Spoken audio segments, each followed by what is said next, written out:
just say a lot real quick while I got the time.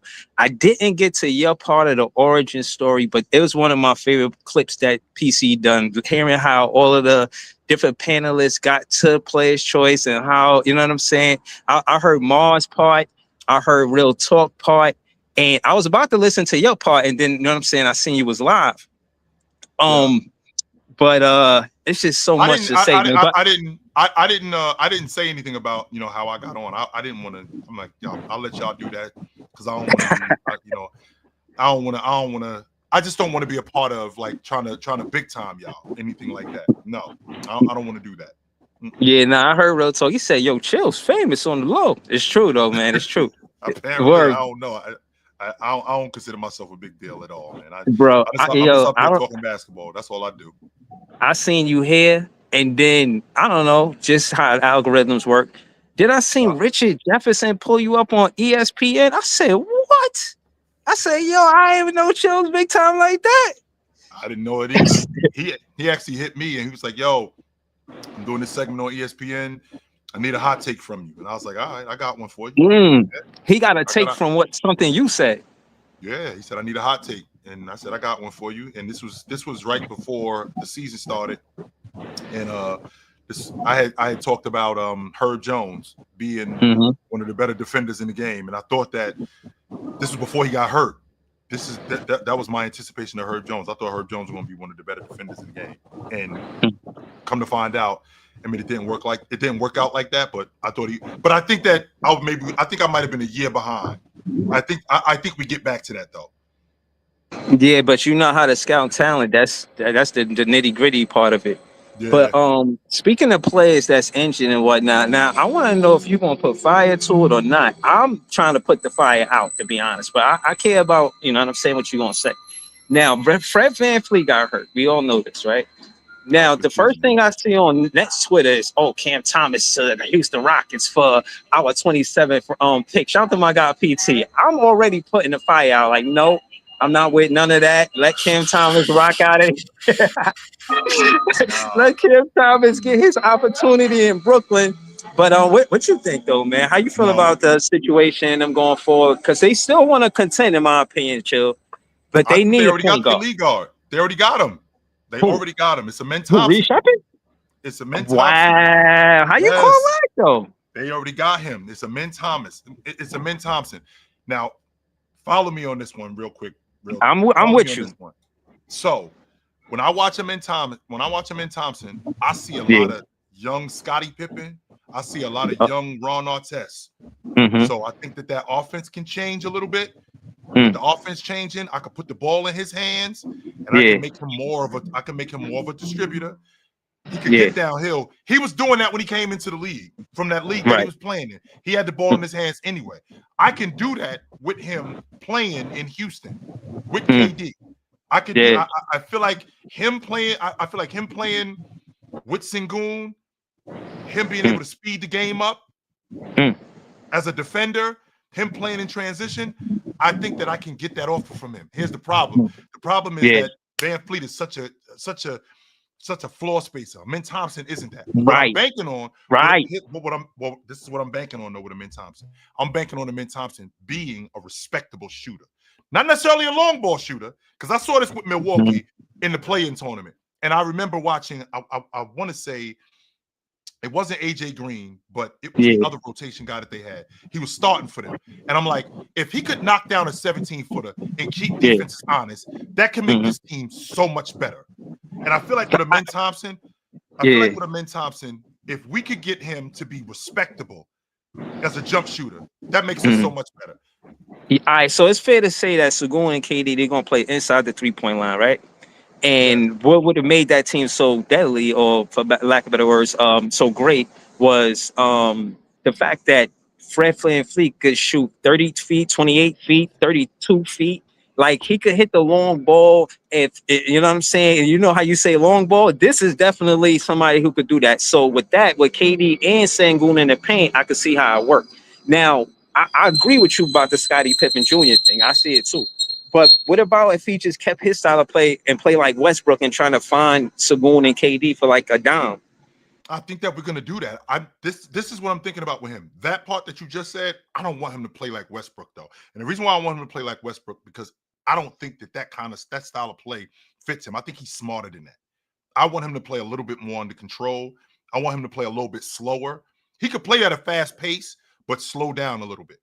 And with that being said, if he could be a respectable jump shooter, not necessarily at the long ball line, but anywhere between 14 to 17 feet, if he could be respectable, get that defense to commit, he could get to the rim.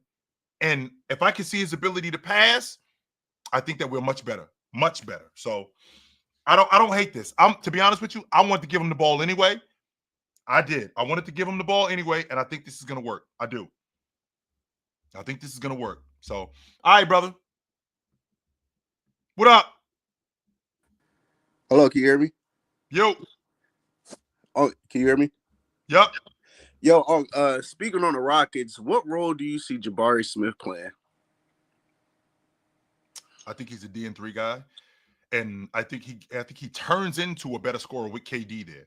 I think with seeing what KD brings, I mean, I think that he can. I don't think he's going to try to model his game at the KD, but I do think that he's going to have tidbits of KD's game that he learns from, and I think that he can be a better scorer. He can shoot the three, he can shoot the mid range. He's a great finisher. I think he's good off the dribble, especially going to his strong hand. I really like that about him. So, and in addition to having KD, I think that just enhances his game. What do you see KD averaging this year on the Rockets? I think KD a 25 a game guy until he retires. Quick question. There's nobody that I think can stop him from averaging 25 a game. Quick question about the Cavs, real quick, because I'm big on this Lonzo acquisition. What do you think is the best lineup that Lonzo could play in for the Cavs and like really succeed at?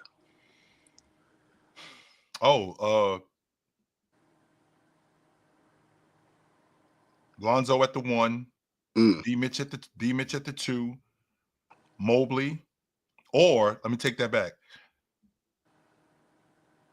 Darius at the 1, D Mitch at the 2, Lonzo at the 3, Mobley at the 4, Jared Allen at the 5. Whew. Yes. That's a crazy lineup. Yep. Appreciate it, dog. All right, brother. Good to talk to you. Peace, God. Peace, chill. What's good, brother? Just talking some hoops on a Monday night. You know what time it is. Yeah, man. It's crazy how we got the news tonight about Fred VanVleet. So I'm like, man, I just want the season to start, man. I just really want the season to start, chill. I mean, I know the Niners are winning right now. It feels good to be 3-0, but lost Bosa. I really want to see all this stuff that people are talking about. All this, like, it's really up in the air, chill. Anybody could win it this year. Yeah, that's what we have. That's what it's Anybody not a coincidence, man. Yeah, it's not a coincidence that we are in the parity that we're in. Where I mean, we've just had 7 different champions. Like Oklahoma City isn't a lock to win it. Denver isn't a lock to win it. No, I think Cleveland's going to win it, but Cleveland ain't a lock to win it. This is one of the few times, to be honest with you, Jay, where we could say we don't know who's going to win the NBA championship. Like when Kobe and Shaq was running around, it was like, yo, them dudes winning it. When LeBron was in Miami, at minimum, we knew they was going to be in the NBA championship. When Curry showed up with Draymond and Clay, and then they got KD, they're winning the NBA championship. In the 90s, we knew that the Bulls, at minimum, were going to be there, and they probably could win it. We're in a space now where, all right, Denver is good, and I think that they could win it. But I already know how you feel about Anthony Davis, but I think that Dallas team got a shot. I think they got a real shot. I know how you feel about them, but I do. I was gonna hit you up about Dame. When is Dame expected to come back? Next season. So he's not gonna play this year at all. No, that torn Achilles. I mean, he tore it up in the playoffs last year. So that's it for him. He's not coming back. Jason Tatum's not coming back. Halliburton's all these guys are taking the entire year off, right? They're not playing at all this year. Nope. Oh man, because I was gonna say if they can get him back and have a decent record, you know, by the time he comes back, they can be a threat as well. The Portland Trailblazers, but I guess without him, they're not really that much of a threat. But there was Now, when you say not said- much of a threat, Jay, not much of a threat. Now, what do you mean not much of a threat? Like, I think they're gonna play their way into the playoffs. I don't think they're gonna. Yeah. I don't think they're gonna make some noise. That's what I mean. But I Like do think if they make the playoffs, that's really it. They're not gonna. That's enough noise. That's like they're not gonna beat nobody in the first round. no, I don't think so neither. Mm-mm. Yeah. So that's how I'm seeing it. But I was thinking, damn, if Dame come back, because I just saw Halliburton the other day with Spike Lee. He looked like he's walking Well, with no remember, help. Jay, you know that this happened 4 months ago. This ain't like this happened like 3 I- weeks ago. The I- finals but was in that's what June. But that's what I'm saying. But this is your Achilles. How you? I mean, he Yeah. had he had no boot on or nothing. He was sitting. But in my mind, I'm like, yo, he has regular shoes on. He don't look like he's buried with no crutches. That was So, 3 you months know, ago. I mean, it was 3 months ago. Jason Tatum is. Somebody said basically- Tatum's running. Somebody said Tatum is running already. Like I don't that's know. crazy. I don't know anything about that. I haven't That's heard what I'm anything saying, about like, I I'd mean, be surprised if that's going on. The ideas of Achilles tear was automatic 6 months of rest, like just off your Yes. feet, right? Mhm. But you're not doing much. Yeah, I could get with that. Yes, I could definitely get with that. I just think Jay with the Trailblazers, and I don't know if you heard me say this. How much better would Scoot be if Dame would have been there for them 2 years instead of him being in Milwaukee? He's still in Portland because, and there's a lot of people who, they kind of fight this logic. Jay, I'm one of these people who just because you get drafted high does not necessarily mean you're ready to play right now. That doesn't mean No, of that. course not. The NBA drafts on potential more than anything. It doesn't even matter what round it is. Yeah. And a lot of these kids, because they get drafted early and they get drafted high, they got to play right now. And I'm like, I would have loved for Scoot to play behind Dame for those 2 years. I think he would have been so much better if But he Scoot played had- behind Scoot, Dame. Scoot had a hurt season, right? Was it last year or the year before? Wasn't it where he was hurt for a little bit? Am I In his rook season. his rookie season? Okay. His rook season, he was hurt a little bit. Yeah, I mean, I think that's the key right there. I think players need to just find a way to stay healthy. I don't know how they can do this. I don't know what they have to do. But it's kind of Jay, crazy when you hear. It's crazy though. I mean, the ACL didn't Van Vliet tear ACL already before? I'm thinking, oh man, I want to say Didn't he? not That's in, what not I'm in saying. the So many pros. guys tear their ACL now. You don't even know anymore, and it's like, it's like I said, it's just sad because these guys work hard and get prepared. We was all excited for Houston. I was looking forward to them. I don't remember him tearing up his knee when he was in Toronto. I don't. It wasn't- I don't remember okay. him doing that. So, okay. But what I do know is with this Trailblazer team, not necessarily this Trailblazer team, with Van Fleet, with him getting hurt, like this is the logic that bugs me out, Jay. He got hurt working out. It's not like he got hurt like screwing around. No, he got like this can happen anywhere. That's why I have such a difficult time when I hear people telling me you shouldn't be playing in the All-Star game, or you shouldn't be playing in summer league, or you shouldn't be playing in pickup. I mean, Boogie Cousins got hurt playing it. What am I supposed to do, Jay? I'm a basketball player. Yeah, that's true. I mean, I don't mind them working out during the summer and getting themselves ready.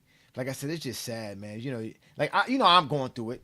My boy's gone for 2 months, and I'm like, why get hurt now? Here's the thing, though, September's- Jay. It's the wrong Your time to get man, hurt. here's the thing. Your man is going to be back. So today's the 22nd. Your man will be back. Like we'll be fairly into the season. Like we ain't gonna be deep into the season. We'll be into the season about a month or so into the season. I think he'll be fine, yo. I think your boys will be fine. I do. This isn't something where he's out for 6 months or he's out for 3 months and this throws a monkey wrench in it. Nah, He got an ankle injury. He'll be back in 6 weeks, 8 weeks tops, and y'all will be right back in the middle of this. You still got to show up that point guard spot. You do. Yeah, we Still really gotta show do. up that We lead really guard do, spot, man. so. We really do, Yep. man. But look, man, I'm looking forward to the season, though, Che. I really can't wait. And we're gonna be doing some playback as well. We're gonna be doing playback. I'm hoping I can pop up on PC one of these days because y'all need some refreshing takes on there. Y'all tripping on PC, man. Y'all got to bring Ticket back. To be honest with you, y'all need Ticket back. To be honest with you, there's a couple people y'all can kick off and just bring Ticket back. Maybe try to get Dub back, Low, somebody. Because What's wrong with what's going on with us, yo? What's the deal? bro, the other day, you had a live stream where you and Jordan, that's his name, We're talking about the finals and LeBron James passing the ball to Kyrie Irving for the free throws, right? Now, these are the same dudes that'll tell you off the ball action between Michael Jordan and Kobe Bryant was make them elite over LeBron. Then he shows you a play of LeBron elite cut into the basket, right? And he says, "Oh, that's Kyrie there. That's all Kyrie there. That was all Kyrie." He couldn't accept LeBron James cutting at the basket to the point to where Draymond Green had to literally flagrant foul him. I don't know why that didn't get called as a flagrant foul the way we look back at today. We had to go. We went to the monitor to look at that. Yes. Yeah, and then on top of the nerve, he had the nerve to say LeBron was faking an injury as if LeBron wasn't landing on that right hand. He got fouled really hard, and I said that I was like, "Yo, he cut to the basket. That was because of Kyrie." I'm like, ugh. Now, mind you, this is the same person that told you cutting don't mean nothing. This is just cut. But Kobe cutting, Jordan cutting off the ball. Again, I never understood this nonsense about running without a basketball. I never understood the praise about somebody running around without a basketball. Never understood this praise a day in my life, chill. Never, ever. But that's what you have over there, man. That's what you have over there. You just have a bunch of zesty Jeffrey festive. It's just a bunch of zesty Jeffrey fest over there. Just lying about basketball. They can't talk the game, chill. Even their eye tests be off, bro. Like they can't talk the game. They can't break the game down. The man said, "I mean, we do have some guys." That what you gonna tell your? He's a coach. He gonna tell his best player, who's not the best free throw shooter on the team, nah, just hold on to the ball because you need to have that will and tenacity to stand there. Don't let nobody, instead of passing it to your damn best free throw shooter. Nah, and if you do, and if I do that, I'm scared. Nah, we ain't doing that. Nah, my dude, listen, Jay, my dudes over there, they know what they talking about, and I know that some of that stuff could be crazy to you, but yo, these dudes, especially Jordan does know the game, man. He does. He breaks the game down really well. So, but I ain't gonna hold you up too much longer. Nah, you know my where to bad, find me man. at, my dude. Yeah, man, brother. Peace and blessings, man. Yes, sir. Yeah, man. Jordan know the game. Jordan breaks down the game really well. So Jordan's got some really good insight. I like what I see from him, no doubt about that. So there's not many guys that I could talk basketball with. Jordan's one of those guys that I feel like I could talk basketball with. So speaking of talking, it's about that time for me. I do have to bounce.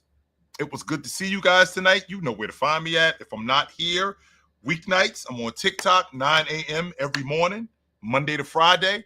Fan Appreciation Day is on Friday night.